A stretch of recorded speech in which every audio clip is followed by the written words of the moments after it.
धान की फसल में आखिरी यूरिया डालने वाले हैं तो आज की वीडियो आपके लिए बहुत ही खास होने वाली है। आखिरी यूरिया डालने का सही समय तो हम आपको बताएंगे। इसके अलावा हम कुछ ऐसी चीज़ों का प्रयोग भी आपको इस समय बताएंगे जो अगर आपने अंतिम यूरिया डालते समय प्रयोग करते हैं तो निश्चित ही आपकी धान की फसल की पैदावार में बढ़ने वाली है। तो कंप्लीट वीडियो आपको देखना है और अभी तक आपने हमारे यूट्यूब चैनल खेती विद दीपक को सब्सक्राइब नहीं किया है तो इसे आप सब्सक्राइब कर लीजिए। चलिए ज़्यादा टाइम आपका लेते नहीं है, वीडियो स्टार्ट करते हैं। सबसे पहले यूरिया के बारे में जान लेते हैं। आखिर हमें कब देना चाहिए अंतिम यूरिया? तो धान की वैरायटी के हिसाब से आपको समय का चुनाव करना है। किसान साथियों, बहुत सारी वैरायटियां बहुत जल्दी तैयार हो जाती है, उसमें अंतिम यूरिया आपको 40 दिन के भीतर उपयोग करना चाहिए। किसान भाइयों, मध्यम अवधि की जो किस्में हैं वह 100 से 110 दिन या 120 दिन में तैयार हो जाती है, उसमें आपको 40 से 45 दिन के भीतर यूरिया उपयोग कर लेना चाहिए। और जो किस्में 125, 130, 135 दिन वाली किस्मों में अंतिम यूरिया 45 दिन में डाल दे तो अच्छा रहता है। और जो देर से तैयार होने वाली किस्में हैं जो 140 दिन से ज़्यादा में तैयार होती है, उसमें आपको 50 दिन तक भी अंतिम यूरिया डाल सकते हो। यहाँ जो हमने समय बताया है, रोपाई के बाद का समय जोड़ा है, इस बात का ध्यान रखना बहुत ही जरूरी है। रोपाई के 40 दिन के भीतर आपको अंतिम यूरिया डालना होता है। ये तो बात हुई किसान भाइयों समय की, और अब हम बात करते हैं मात्रा की कि हमें कौन सी वैरायटी में कितनी मात्रा में यूरिया डालना चाहिए। जैसा कि मैंने समय के बारे में आपको बताया है कि वैरायटी के हिसाब से आपको समय का चुनाव करना है। जल्दी तैयार होने वाली किस्मों में जल्दी और देर से तैयार होने वाली वैरायटी में 50 दिन तक आप यूरिया डाल सकते हैं। ऐसे ही मात्रा भी आपको वैरायटी के हिसाब से चुनना है। जल्दी तैयार होने वाली धान की जो वैरायटी है उसमें आप 30 किलो यूरिया डालिए। मध्यम और की जो वैरायटी है 25 किलो यूरिया डालिए, और जो देर से तैयार होते हैं उसमें 40 किलो आप अधिकतम यूरिया डाल सकते हैं। यानी मोटा मोटा 30 से 40 किलो यूरिया हमें अंतिम यूरिया के रूप में अपनी फसल में इस्तेमाल करना होता है। अब चलिए कुछ दूसरी बातें, जो अगर मान लीजिए आपने इससे ज़्यादा यूरिया डाल दी तो क्या नुकसान हो सकता है, इसके बारे में सबसे पहले हम बात करते हैं। यूरिया ज़्यादा डालने से क्या नुकसान? पहला नुकसान, पौधे की हाइट बहुत ज़्यादा लंबी हो जाएगी। यानी जब भी आप यूरिया डालते हैं तो पौधे का वानस्पतिक विकास हो जाता है, वह स्टार्ट होता है, पौधे की लंबाई बढ़ती है, पौधे में पत्तियां ज़्यादा हरी होती है। एक बात क्या ध्यान ये भी देना है कि 50 दिन के बाद यूरिया नहीं डालना है, क्योंकि इस समय यूरिया डालने से आपको और ज़्यादा नुकसान हो सकता है। तो अगर आप ज़्यादा यूरिया डालते हैं या 50 दिन के बाद यूरिया डालते हैं तो आपके पौधे में एक तो बीमारी आने का खतरा बढ़ जाता है, क्योंकि जब आप यूरिया डालते हैं तो नाइट्रोजन क्या करता है कि पत्तियों को भी मुलायम कर देता है, जिससे जो पत्ती वाले कीट होते हैं उनका प्रकोप आपके पौधे में ज़्यादा हो सकता है। फंगस जनित बीमारी आपके पौधे में आ सकती है, जैसे ब्लास्ट वगैरह आ सकता है, और दूसरी बीमारी आने का भी संभावना ज़्यादा लंबी होने से गिरने की संभावना। तो ये आमतौर पे अगर आप ज़्यादा यूरिया डालते हैं तो हो जाएगा। अगर आप 50 दिन के बाद यूरिया डालते हैं तो पौधे के तने के अंदर बालों का निर्माण होना स्टार्ट हो जाता है। अब जब इस समय बालियां बन रही होती है उस समय भी अगर आप यूरिया डालेंगे तो पौधे फिर से लंबाई को बढ़ाने लगता है, जिससे पौधे लंबे होने से गिरने की संभावना बढ़ जाती है और बालियां के विकास में भी दिक्कतें आती है। तो ये तो फिलहाल बात हो गई यूरिया अंतिम कब डालना है, कितनी मात्रा में डालना है, क्या सावधानी रखनी है।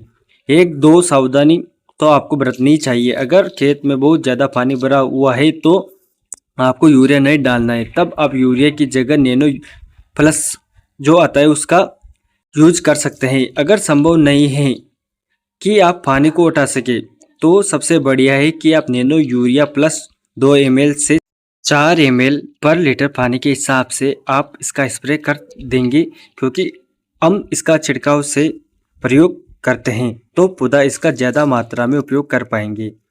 अगर आप मिट्टी में यूरिया डालेंगे तो बहुत कम मात्रा में पौधे ले पाएंगे, क्योंकि नाइट्रोजन का तब वाष्पीकरण हो जाता है और कई बार पानी बहता है तो उसमें के साथ भी बह जाता है, बहुत सारी समस्या आ जाती है।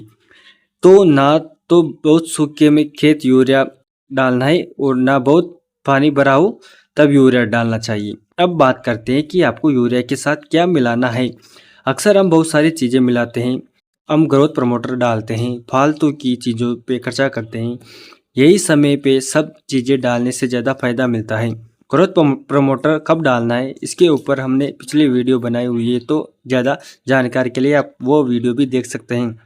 इस अवस्था में जिस चीज़ सबसे ज़्यादा आवश्यकता पड़ती है वो होता है पोटास। अब पोटास के बारे में अक्सर एक चीज़ आपने ध्यान दिया होगा, नोटिस किया होगा, हम यूरिया डालते हैं, हम डीएपी डालेंगे, हम जिंक भी डालेंगे, हम तमाम चीज़ें डालेंगे, लेकिन हम पोटास नहीं डालेंगे। पोटास ना डालने से सीधा उत्पादन पे फर्क पड़ता है। पोटास हमारे पौधे में बालियाँ के निर्माण में सबसे ज़्यादा योगदान करता है। पोटास की कमी से बालियाँ छोटी रह जाएगी, दाने भी आपके पतले कमज़ोर रह जाएंगे, दाने में वो चमक नहीं आ पाएगी, दाने का वजन अच्छे से नहीं आ पाएगा। पोटास की कमी से तने भी कमज़ोर हो जाते हैं, जिससे फसल गिरने की संभावना बढ़ जाती है। वैसे बहुत सारे और भी कारण हैं पोटास की कमी से क्या क्या हो सकता है, लेकिन मुख्य आप 3 बातों का ध्यान दीजिए। बाली सही से नहीं बन पाएगी, दाने पतले छोटे कमज़ोर रह जाएंगे और तने आपके कमज़ोर हो जाते हैं, तो कहीं ना कहीं उत्पादन भी फर्क आपको देखने को मिलेगा। तो यहाँ पे एक बात का ध्यान भी देना है कि अगर आप अपने खेत से फसल अवशेष को हटा देते हैं, मान लीजिए आपने धान की फसल लगाई है, आपने पोटाश डाला और आप अपने जो धान की कटाई करने के बाद फसल अवशेष को नष्ट कर देते हैं, खेत से हटा देते हैं, तो वहाँ पे भी पोटास की कमी अक्सर देखी जाती है, क्योंकि फसल अवशेष में पोटेशियम अच्छी मात्रा में उपलब्ध होता है। तो अगर आप मिट्टी की जांच करवा सकते हैं अच्छी बात है, अन्यथा पोटास आपको इस समय यूरिया के साथ डालना चाहिए। भले अगर आप पूरी मात्रा डाल चुके हैं तो डालने की आवश्यकता नहीं है। चले जानते हैं कितना हमें पोटास आखिरी दान में देना होता है ताकि बढ़िया लाभ मिले। पोटास की कुल मात्रा 25 से 40 किलो देना होता है। 25 से 30 किलो जल्दी तैयार होने वाली वैरायटी में, 30 से 35 किलो एक मध्यम अवधि की वैरायटी में, 35 से 40 किलो एक देर से तैयार होने वाली वैरायटी में एमओपी पोटास जो 60% वाला आता है उसकी इतनी मात्रा पर एकड़ के हिसाब से आपको डालना है। अब यहाँ में जो हमने मात्रा बताई है 25 से 40 किलो, किसान साथियों पोटास का इस्तेमाल 2 तरह से करते हैं। बहुत सारे किसान साथी पोटास की पूरी मात्रा रोपाई के समय डाल देते हैं, आप ऐसा भी कर सकते हैं। अन्यथा सबसे बढ़िया तरीका है कि आधी पोटास रोपाई के समय डाल दीजिए और आधी पोटास 40 से 50 दिन पे, यानी जब आप अंतिम यूरिया डालते हैं उस समय डालना फायदेमंद ज़्यादा होता है। तो जो किसान साथी आधी मात्रा डाल चुके हैं वो अभी आधी मात्रा डाल दीजिए, और अगर आपने बिल्कुल भी पोटास नहीं डाला है तो अब तक आपकी फसल 40 से 45 या 50 दिन की होने वाली है, आप अंतिम यूरिया डालने वाले हैं, तो उस अंतिम यूरिया के साथ 25 किलो एमओपी पोटास 60% वाला आता है, उसका यूज आप करेंगे तो आपको फायदा मिलने वाला है। 50 दिन के अंदर तक ही आपको पोटास मिट्टी में डालना है और यूरिया मिट्टी में डालना है। पोटास डालने आपकी बालियां बाद में अच्छी बन पाएगी, आपके पौधे को अच्छा लाभ मिलेगा। अगर आपका मतलब मिट्टी में कुछ नमी की कमी दिखे तो आपको पोटास डालने के बाद सिंचाई भी कर देना चाहिए ताकि अच्छे से उसका लाभ पौधे को मिल सके। तो यहाँ पोटास हो गया। पोटास मान लीजिए 50 दिन की फसल ऊपर हो गई है, 50, 60, 65 दिन की हो गई है और अभी भी आपने पोटास नहीं डाला है, तो आप दानेदार पोटास ना डालें। अब आप एनपीके जो आता है छाई एनपीके 0050 का इस्तेमाल कर सकते हैं। कुछ नाइट्रोजन की कमी हो तो 1345 भी यूज कर सकते हैं, दोनों अच्छे हैं।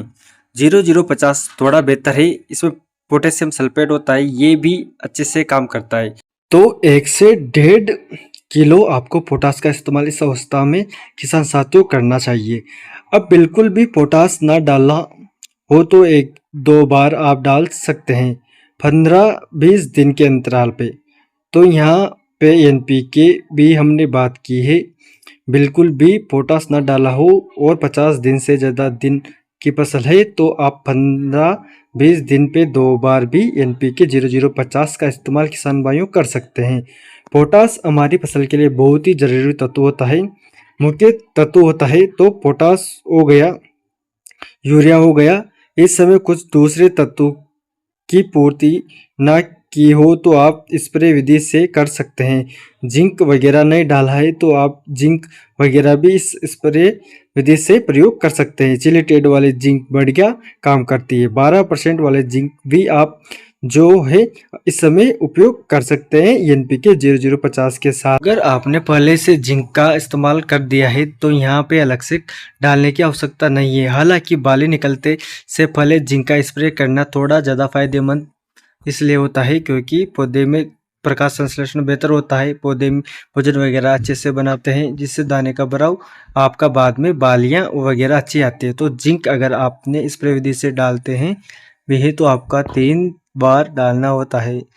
25 दिन 45 दिन बाली आने से पहले के आसपास 2-4 दिन का आगे पीछे अंतर हो सकता है, तो जिंक का भी आप स्प्रे विधि से प्रयोग कर सकते हैं। अगर आप चिलीटेड वाले जिंक डालते हैं तो 12% वाली 100 ग्राम से लेकर 150 ग्राम मात्रा आप प्रयोग कर सकते हैं। इसका आप एनपीके अगर 0050 डालने वाले हैं तो उसके साथ भी डाल सकते हैं बाली आने से पहले, या फिर हम एक एनपीके तो यूज ही करते हैं 05234 उसकी, जिसके आपकी पौधे से अच्छे से बालियां या विकास हो पाता है। आपको 05234 का भी यूज करना चाहिए, बढ़िया काम करता है। तो आप इसके साथ भी, हालांकि इसमें फास्फोरस होता है, लेकिन अब क्योंकि आप चिलीटेड वाले जिंक डालेंगे 05234 में 52% जो होता है फास्फोरस, तो अलग अलग गोल के आप चिलेटेड वाले जिंक भी इस फास्फोरस के साथ यूज कर सकते हैं। तो बस यही सारी चीज़ें करना है। सिंचाई पे विशेष आपको ध्यान देना है। जैसे हम पोटास पे नहीं ध्यान देते हैं उसी तरह हम सिंचाई पे भी ध्यान नहीं देते हैं।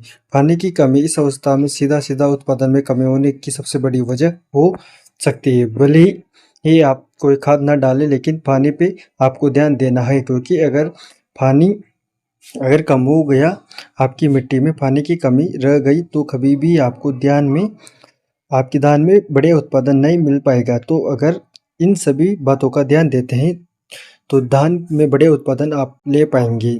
सीमित मात्रा में समय से संतुलित मात्रा में खाद डालेंगे, अच्छा उत्पादन अवश्य मिलेगा आपको। तो किसान भाइयों, आपको ये वीडियो कैसी लगी हमें कमेंट बॉक्स में ज़रूर बताएं, और अभी तक आपने हमारे यूट्यूब चैनल खेती विद दीपक को सब्सक्राइब नहीं किया है तो आप हमारे यूट्यूब चैनल खेती विद दीपक को सब्सक्राइब भी कर लीजिए। अभी के लिए धन्यवाद, मिलते हैं अगली वीडियो में।